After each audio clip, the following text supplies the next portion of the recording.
ప్రధాని నరేంద్ర మోదీ సొంత రాష్ట్రం గుజరాత్ పర్యటన సందర్భంగా భారీ రోడ్ షో నిర్వహించారు. ఆపరేషన్ సింధూర్ తర్వాత తొలిసారి గుజరాత్ పర్యటనకు వచ్చిన ప్రధానికి ఘన స్వాగతం లభించింది.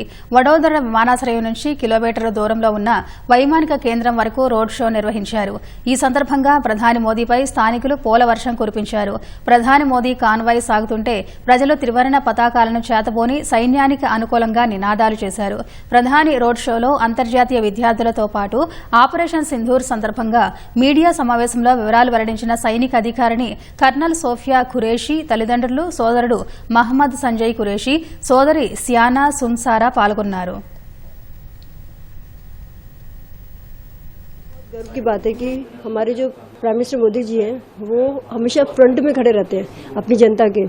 वो मतलब इस तरह का आश्वासन देते हैं सबको, पूरी अपनी देश की जनता को, कि मैं तुम्हारे साथ हूँ, आप लोगों को डरने की जरूरत नहीं है। आज जो यात्रा निकली पूरी फीमेल ही थी कि अगर हमारे प्राइम मिनिस्टर अगर फीमेल को इतना ऊपर उठाते हैं, इतना ऊपर ले जाते हैं तो उसकी सक्सेस क्या होगी, और सक्सेस रेट तो सबने देख ही लिया।